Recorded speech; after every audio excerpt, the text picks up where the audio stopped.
Penguin. You waltzing in here like you mean something. You think I want Sophia Falcone knocking on my door?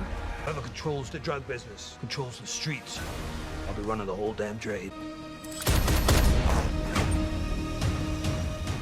So I finished watching The Penguin, the 8-episode HBO Max series based upon the Batman villain starring Colin Farrell. I watched the final episode last night, and I really had to kind of gather my thoughts before making this review. I won't try to go into spoilers or anything like that, but I'm going to talk about the series in general. Originally, I wasn't really going to watch this show. It just wasn't something that was too high up on my radar. But as the episodes were coming out, more and more people were saying, like, oh my God, it's actually amazing. You have to watch it. You have to watch it. You have to watch it. I had so many people telling me you have to watch it that I finally caved to peer pressure, which is something that you shouldn't do unless, of course, it's people telling you to watch The Penguin, because this show is really good. Now, let me get the basic stuff out of the way. First of all, the makeup and prosthetics that are on Colin Farrell are absolutely incredible. As a fan of practical effects and doing things like this as opposed to doing CGI or de-aging or whatever the case may be, the fact that Colin Farrell was willing to sit there for how many hours per day to gruelingly put on and take off this makeup and deliver the kind of performance that he does underneath all of the makeup. You know, if I didn't know who Colin Farrell was, now it would be obvious that there was like a bit of makeup and prosthetics going on, but the extent of the makeup and the extent of the prosthetics, knowing what Colin Farrell looks like, it is just nothing short of incredible. I'm flabbergasted. I mean, obviously I saw Colin Farrell as the character in the Batman movie, but being able to be the main character and having to be in that makeup so long and being able to do so much more than he was able to do in that movie, just being able to show as much range and emotion and sadness and anger and rage and everything that he goes through the makeup and actually deliver a compelling performance, that is just a testament to, well, his acting ability, number one. I've always been a big Colin Farrell fan. Watch Banshees of Inisherin that came out last year. Really good. Anyways, yeah, he does an amazing job, but also shout out to the makeup and prosthetic people because they never get enough credit just in general when it comes to films and TV and stuff. And I thought the look of the Penguin, the design of the Penguin, you know, as far as putting the Penguin in this realistic world that Matt Reeves set up. I mean, I also love the Danny DeVito Penguin, but that's much more high fantasy, right? So this version of Penguin to actually exist within a real world setting and look that good, just bravo. Now, the general gist of this show is it does take place after the Batman movie, although I will give this show credit for two major things. One is that you can come into this show completely blind. You don't need to have seen the Batman movie to enjoy it. And that's a testament to the quality of this series. In fact, my mom even loves this show and she's never watched the Batman movie, probably has no interest in it, but she loves the Penguin.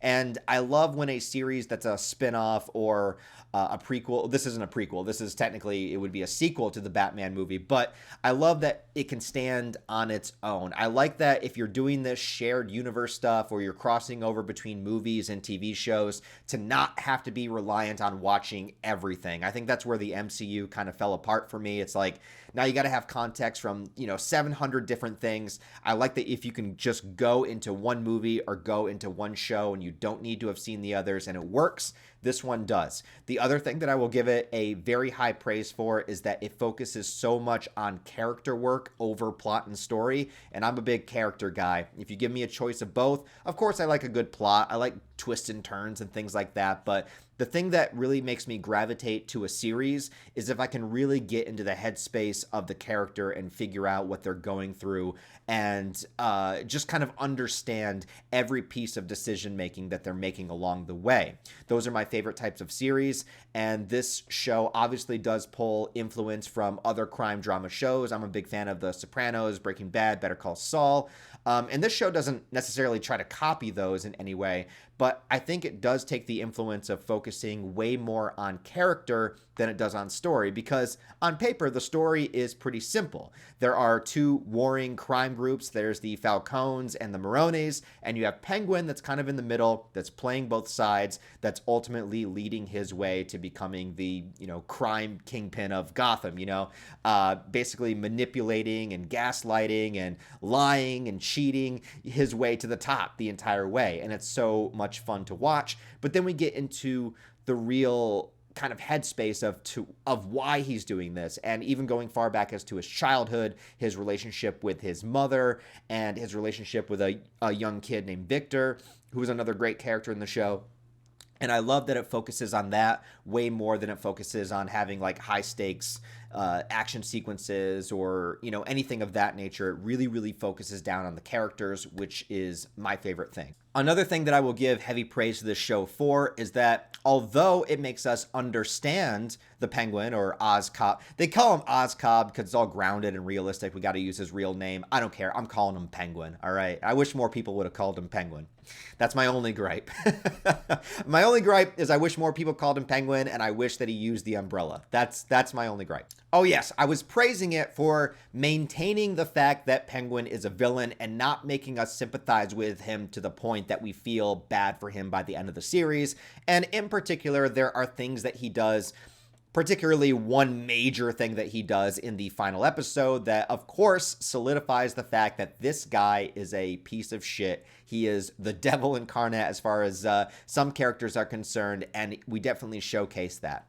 But at the same time, we understand where he's coming from, but we don't necessarily sympathize with him, which is another great thing that other crime drama shows have done over time, where it's like, you at least understand every step of the decision-making process that he's doing. And there are times where, because he's so kind of charismatic and fun to watch, and Colin Farrell's performance is so great, that you're kind of like, as an audience member, brought over to his side a little bit. You're like, you know, I kind of like this guy. He's funny, and, you know, he's a bit of a dick, but in a fun way. But then he'll do something.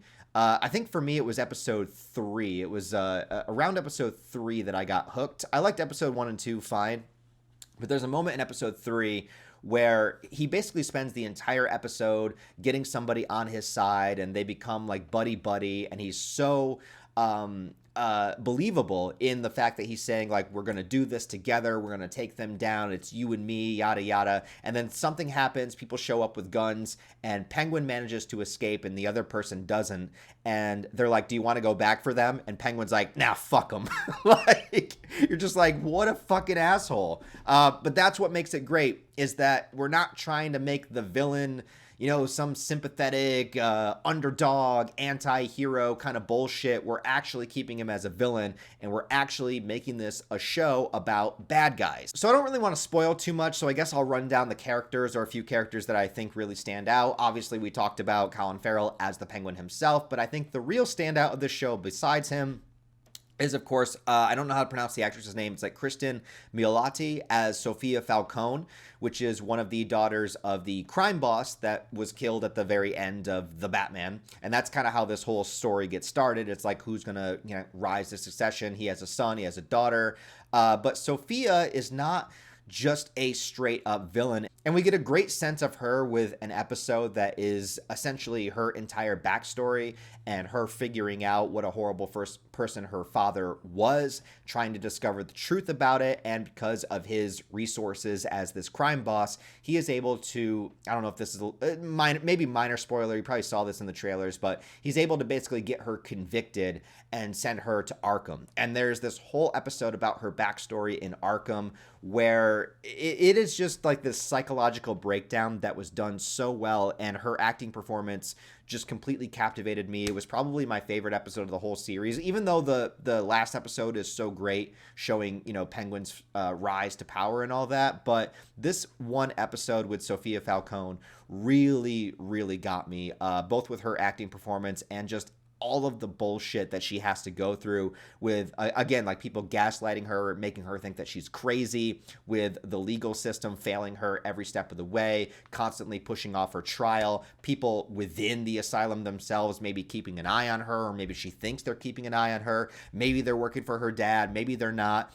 And it's so like grounded and realistic, the fact that, you know, if you were in that situation, you would be losing your goddamn mind because everyone's making you think that you're crazy. So maybe you just become crazy, right? And she doesn't have like a dramatic, you know, over dramatic, you know, psychological breakdown to the point where it's like, oh, she's mad now.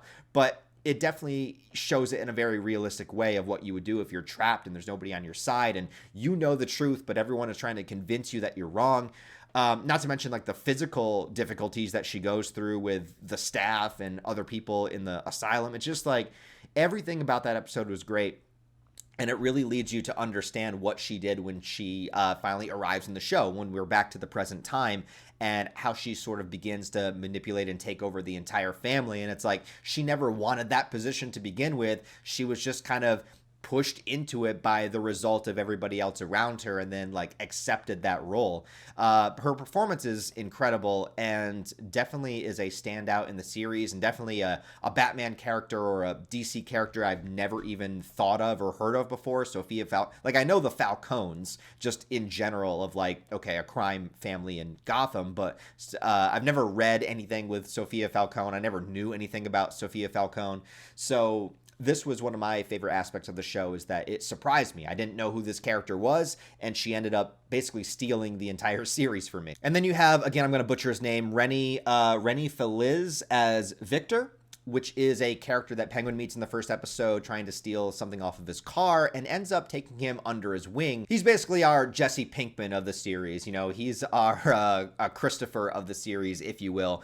But he does a great job as well, and also has a sympathetic background dealing with some of the ramifications from the big flood that happens at the end of the Batman. And the thing about his character that works so well is that although he is sympathetic, he is making a lot of bad choices along the way, but a lot of that is also by, you know, the manipulation and gaslighting tactics of the Penguin. And sometimes Colin Farrell's Penguin can be really, really convincing, and Victor has so many moments of being able to make choices. And I think this is a really important aspect of storytelling, is that we're not saying that he's innocent, but we're also not saying that he's on the same level as somebody like, you know, the Penguin is. We're saying that he is presented with horrible circumstances and has choices to make along the way, and those choices ultimately lead to where he ends up in the final episode. And yes, some of it is out of his hands, but other aspects are not. And so it's a good kind of basis for where we're viewing the story as an audience member, because I guess he's sort of like our outlet into the world. Like, he's the guy that Penguin kind of brings under his wing and takes him in. So we're seeing this crime world through his eyes. And then so he works very well as like a sympathetic edge for the audience, because it's like, well, what would you do in that situation? What would you choose to do? Which path would you end up going down? So he did a really good job too. Deidre O'Connell plays the Penguin's mother, who is definitely going through some psychological damage herself. But I did find her to be the most compelling in the final 2 episodes. There's one where we get a flashback of the Penguin as a child. By the way, I don't know who plays the child version of the Penguin, and I normally don't like child actors and things. Nothing against them. It just a lot of times they just don't work for me. But like, this particular child actor did amazing. He just acted exactly like Colin Farrell. I don't know if they sat him in a room and forced him to watch nonstop footage of Colin Farrell, but somehow he picked up on his mannerisms, his accent, his walk, the physicality. I don't know how this kid did it, but he did a great job. And we see how the Penguin was ever since childhood, and we see his relationship with his mother, which is very important in forming everything that he did moving forward. And this episode I thought was great. The final 2 episodes are great, but the flashback sequence in, I think, episode 8 of Oz as a child, and the things that he did, is like, you saw this brewing early, and there was a potential to shut this shit down, but it didn't happen. And it's like a seed that is planted, you know, this evil seed, and you see just pieces of him as a child, and how far this could possibly go. And it's like, if you let this bloom, if you let this turn into an actual flower, you're going to be fucked. And there's, again, it's all about choices. There's so many opportunities along the way to nip this in the bud, but it doesn't. And so, you know, the Oz that we know in the show is eventually fully formed. And a lot of that is based upon how he feels about his mother, or what he wants his mother to be for him. You see this kind of creepy theme happen in all these shows about like serial killers and weird people. Norman Bates, you know, based on Ed Gein and all that stuff. Like they all had this weird relationship with their mother. And so the Penguin is no different. You got Clancy Brown, Mr. Krabs himself, in there as the head of the Morone family. He did a pretty good job too. Ultimately, all the acting performances are great across the board. And I do think that there is a lot of opportunity here to expand on this universe. Now, I do want to say this because some people might remember, I don't think I ever did an official review for the movie, but I'm saving this for the end of the video before, you know, because if I said this in the beginning of the video, people would just click off immediately. So I was not a huge fan of The Batman. I know. Hold on. I'm not saying it's a bad movie, okay? I enjoyed it. It's not my preferred Batman, okay? Like, I like the Christopher Nolan Batmans more. I like the Tim Burton Batmans more. I thought it was okay. I thought it was just okay, all right? Robert Pattinson just didn't really do it for me. There are just things about the movie that, okay, I'm sorry. But let me just say this, okay? But even when I saw The Batman in theaters, my favorite part of it was Colin Farrell's Batman. And I did say that back then as well. So having this series to expand on his character and really flesh him out was great. And what I would like to see is more stories like this within this Batman universe. And I know that may sound weird. It's like I want more stories without Batman, but I want more stories without Batman.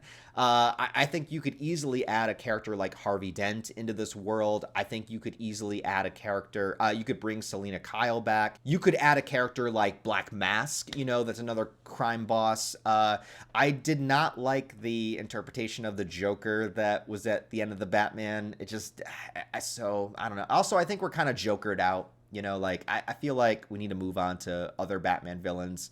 Love the Joker in general, but I think there is potential here for other Batman villains to exist within kind of a crime world. If you did a Penguin season 2, or if you just focused on another character, I think there's a lot that you could do here. And I would be personally way more excited to explore this underground crime world of Gotham way more than I am to return to the Pattinson Batman. But that's just my little opinion.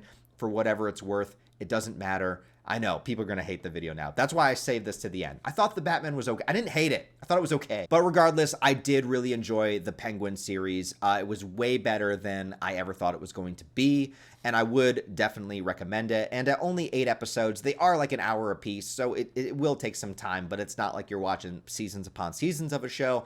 I'd say definitely worth checking out. For me, I like the first 2 episodes, but it was really episode 3 that hooked me. And I think from episode 3 to episode 8, I'd give all those episodes like either a 9 or a 10 out of 10. So that's how I felt about it. Let me know what you guys thought about the Penguin down below. Again, I don't really want to talk about spoilers or anything, but maybe if you guys like really like this video, I could do like a spoilers thing for the final couple episodes and stuff. But let me know what you guys think down below in the comments. Leave your thoughts and opinions. Give the video a thumbs up. Help it out in the algorithm.